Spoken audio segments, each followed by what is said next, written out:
What is going on, guys? Jason Burke here, Styles Clash for Life, coming at you on YouTube. And today I've got another edition of The Drive-In, where I watch recently-ish released films and tell you guys whether they're worth watching, worth waiting for, or worth skipping altogether. Today I'm talking about a sequel that was something I was pretty excited about, coming off of the original. Excited to see some newer original films getting kind of franchise treatment, sequel treatment.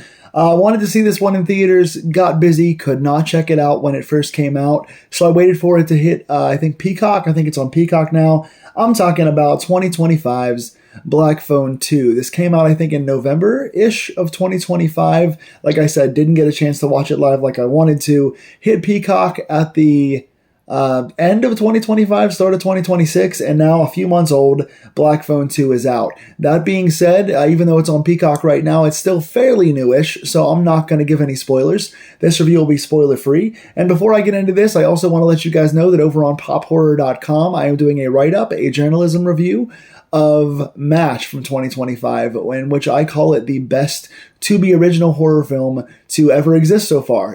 Match was a pleasant surprise from 2025 over on Tubi, so I've got a written review of that coming up where I do a journalistic breakdown of why that film was so good. But let's talk first here on video about Black Phone 2. Black Phone 2 was written and directed by the same team and starring most of the same team of the original film. Now, again, if you haven't seen the first one, I highly recommend it. It was my, I think, number 2 film of the year it came out. It was one of the best things of its year. Super original. Felt very nostalgic. Felt very old school in its delivery, but also had some really genuinely tense moments. Good acting, good cast, good writing. And that whole team has returned for the sequel. This film is written by C. Robert Cargill and Scott Derrickson, based on characters in the book by Joe Hill. Same team as the first movie. Also directed by Scott Derrickson, who you guys know from a ton of horror and sci-fi and thriller releases. Especially recently, the guy's been on a roll of producing a bunch of work. This film stars Mason Thames as Finn, Madeline McGraw as Gwen, and Ethan Hawke as the Grabber. I love the Grabber character in the first movie. So mysterious, so layered, so they didn't even bother to kind of define certain things about him, but it was done in such a way that the character was written so tensely that every time he was on screen, you were just drawn to him and just waiting to jump and be scared and see what he was going to do next and see what motivated his mental process. So he's back in this movie, and again, trying to synopsize this without spoiling it. Basically, we join the characters a little bit after the events of the first film, where they're still kind of recovering from the trauma of the original events. The brother and sister duo and their formerly alcoholic father are still trying to recover from the Grabber taking the children in their area, and they come to realize that they're getting phone calls again. Madeline McGraw, once again in her dreams, getting phone calls from potentially the Grabber in a place that leads them back to a place that their mother used to frequent. And again, some of this stuff's in the trailer, but I'm trying not to spoil it. Basically, starting with the positives here, the recovery from trauma is always something I look for in sequels. If you're going to have a sequel that retains the characters from the first movie, I want to see them struggle and be broken down versions of themselves and see how they relate to and advance from and heal or not heal from the events of the original and the stuff they went through in their past. And this film does that very well, especially in the beginning. You kind of see where the brother and sister Finn and Gwen are now after Finn was abducted by the Grabber in the first movie. And you see Finn kind of trying to fight for his dominance and to take out his aggression and all of his pent-up trauma and anger on other kids. You see Gwen still kind of being that sarcastic Spitfire you saw in the first film, having dreams about the past, and kind of dealing in her own way with the trauma. Two very separate characters that still love each other and have that connection in the first film, but dealing with the events of the Grabber in very different ways. The father, of course, now reformed, no longer an alcoholic. You see that early in the film, but still obviously battling with demons of kind of being tempted and being lured back to possibly dealing with alcoholism to cope with his life and his wife who's passed away. And there are a bunch of mentions of the mother in this movie, more so than the first one. And we go back to a place where she worked long ago. We get drawn back to kind of the origins of this family and how it relates to the Grabber in the first place. So that following along of trauma and the advancement of these characters and how they dealt with the first film is really well done, especially in the first half of the movie.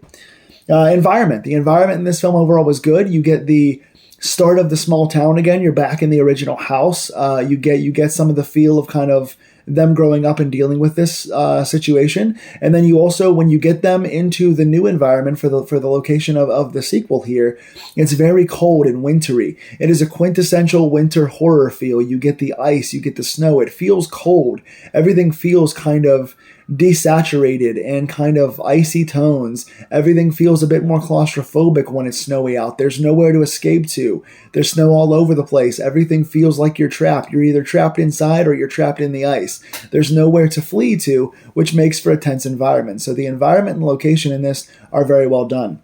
Another positive thing, again, having the same characters, having some of their same lines, same in-jokes, things like that are handled well. On the negative side, I don't get the same magic in the characters in the sense of, like, we really saw Finn and Gwen bonding in the first film. And while there's some of that in this film, it doesn't, the bond doesn't feel quite the same. After the trauma, they kind of grew apart a bit, which would make sense. But also you would think that in a town where there's a case of a child kidnapper and one of the kids just survived that kidnapping, you think it would make them closer and more protective of each other, and you don't always get that feel. There's a bit of that in a relationship that Gwen has in this, and there's a bit of that in the beginning when Finn is dealing with kind of like being a bully and being aggressive toward people, but you kind of lose some of that connection throughout the second half of the film, in my opinion. I didn't feel the same love of these two characters.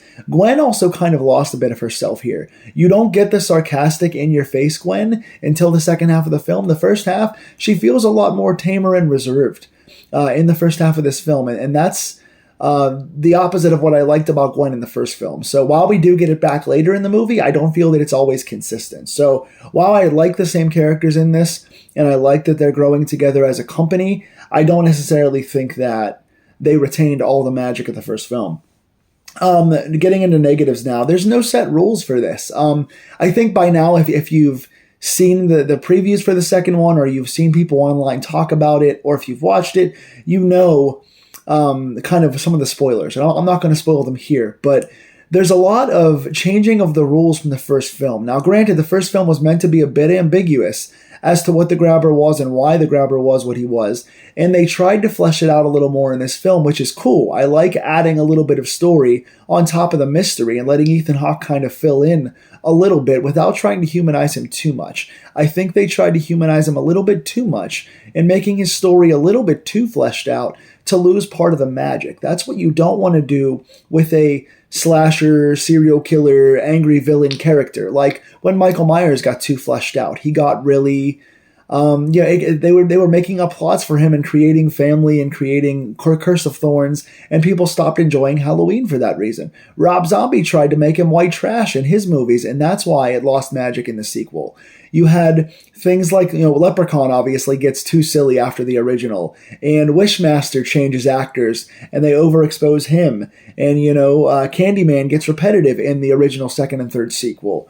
There's all these different things when you overexpose a character and you try to explain and humanize them too much.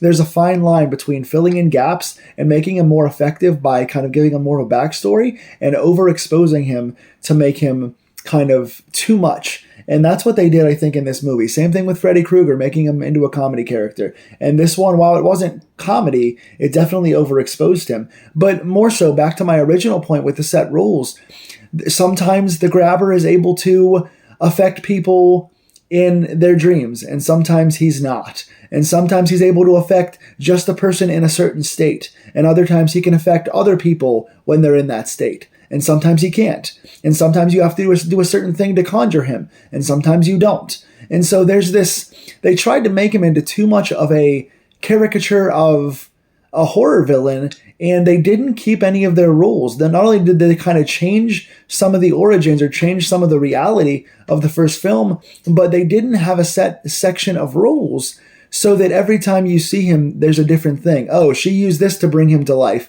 Oh, now you can kind of interact with him. Now you can't hurt him in this. He can affect you over here if you're part of this state. Oh, now he can't affect you over here. And they kept changing it over and over again, so there was no real set rules, which loses your audience.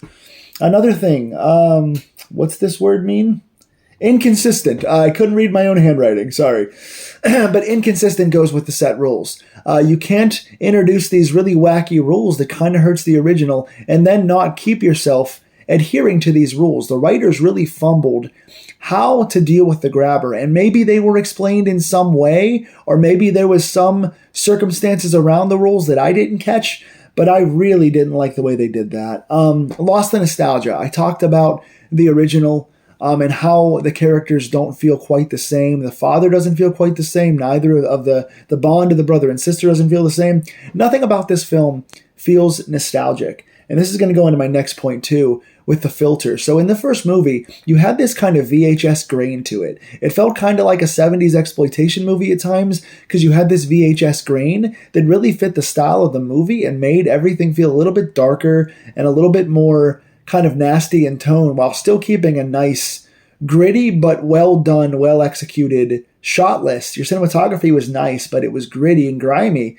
And this time, they lost that. They didn't have that kind of grime over it. What they did try to do for like certain sequences and certain characters was put a filter over it that felt way too overexposed. And the filter, they used it too much. It became repetitive, but also it wasn't a good filter. It didn't match the original nostalgic tone, and it felt way too forced. It felt like they were trying to, I guess, differentiate between certain states of being, right? Conscious, unconscious, or killer, no killer, danger, no danger. But they overused it and it looked kind of cheesy. It just didn't look good. It lost the impact of the first movie, and the filter not only didn't add anything to these sequences, but for me, it took me out of it. So I didn't like those. And finally, the pacing. This thing runs an hour and 54, and I think that's fairly close. I think the first one was like an hour and 50, and the first one flew by, and I felt like the first one was paced masterfully. This one, I felt the hour and 54, it definitely could have really used a half an hour shaved off. I like the establishing the characters in the beginning, and I like kind of when they got to confrontations toward the end. And there were moments in between where the grabber was involved or they were trying to flesh it out. But it became too procedural and it became repetitive. They, too many times, they kind of were, let's explain who this character is. Now let's try and defeat him. Oh, let's go back to the drawing board. Let's talk about more of his backstory. Let's find a book. Oh, let's talk more about our relationship to him. Oh, let's try and beat him again. And it became this reset, where you kept getting more and more information just told to you instead of shown to you. And then they kept going into these battles that, like I said, were inconsistent. So to me, the pacing was way off, and this could have really benefited from cutting off 25 minutes and just being an hour and a half movie. That being said, it's hard to justify the existence of this movie. They did change the location, they did retain the continuity of some of the characters, and they did kind of add more to the backstory of the villain. So I guess in that sense, it is a sequel, worthy of being a sequel. But in terms of its quality, in terms of its consistency and its rules, and adhering to kind of what the original setup, I wasn't a fan. I didn't enjoy this. For somebody that loved the first one, I think I gave the first movie an 8 out of 10 or 8.5 out of 10.